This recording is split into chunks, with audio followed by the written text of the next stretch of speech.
Hey traders, what's going on? Jamie Saettele here. It is April 28th, 2020, and today's chart du jour is going to be an hourly British pound chart. So we actually looked at this same chart 3 weeks ago. We were over here and we were looking for a fifth wave higher.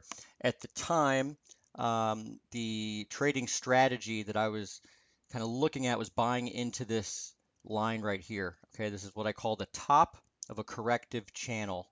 Um, if you missed that first video, let me just review real quick. So, you know, once you have enough evidence like where you can draw a channel, right? So you've got low, a high, a low, you wouldn't draw it probably until sometime over here, right? Once it became apparent that this was some sort of a higher low, right? So once you can do that, you draw it in, and then if you trade through the top of the channel, you can do this any time frame, any asset, right? Once it becomes apparent that you've traded through the top of the channel, this is no longer considered a correction. At minimum, you have a behavior change where you maybe have something complex going on, but more oftentimes than not, you have an impulse, and a lot of times the top of that line is the wave for support, and it was this in this case. Okay, so we were looking to buy it down here. We did not get the opportunity to do so because we just kind of levitated higher. All right. Um, Crashed through it, but lo and behold, guess what? That line has now become resistance. Okay. In fact, um, last night's research note noted that we were looking for resistance on this line at 25.22. I think we traded like 25.19 today or something like that. So close enough. All right. Point being is that within the cycle, the Elliott wave cycle, you've got a drop after a five-wave move. You've got a rally after a five-wave move up. All right, so down, up, looking for a C wave lower. Now, let's just, for argument's sake, let's just say that we have a B wave high in place, okay? If that's the case, we get two equal legs down, excuse me, at 121.18. That would be on this lower line, right? At some point, the next week or so. It's just below the fourth wave low, right, which is 121.64.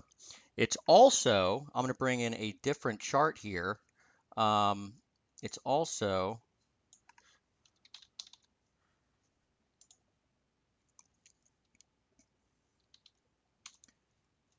draw in something else here for you. It would also be on what I call the 25 line. Bear with me. Kind of doing this in real time. Okay, so we draw a different fork here. So this is from the September low to the December high and down to the low that we made in March, right? Once we tag that, and we didn't just tag it, we hit it like to the tick, okay? A lot of times you will end up trading on the levels within the channel. Um, I call this the 25 line, the one that is halfway between, the lower parallel and the median line. It makes sense to call it that because it's kind of like 25% of the way up, right? 50 is median, 75, and 100 would just be your upper parallel, all right? So again, if we end up doing just that measurement here, we get two equal legs right there. It's right on it. It kind of makes a lot of sense, right? Now, again, this is all just conjecture and observational. Where's the actual trade setup in this? So the actual trade setup in this is, again, having a tradable high up here. If we want to get real ridiculous and real nitty gritty on this, look what I just did. I just went to a 1-minute chart. So this is the price action from today's high. That's a pretty good looking five-wave drop, right? 1, 2, 3, 4, 5. Heck, you've even got 5 up here in A, probably a little B wave. So what we're looking for now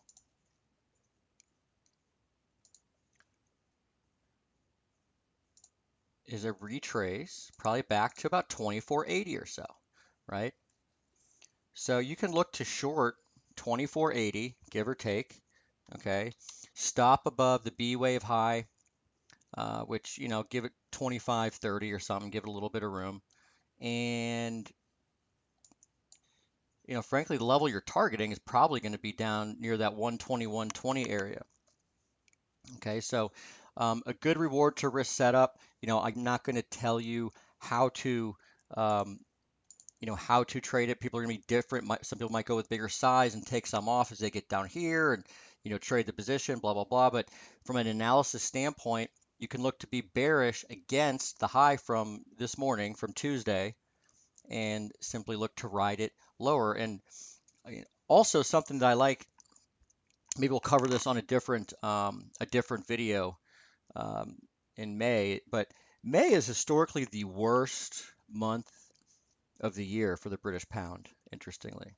So, maybe I'm wrong in the sense that this is just a correction. Maybe we have a deeper drop, okay?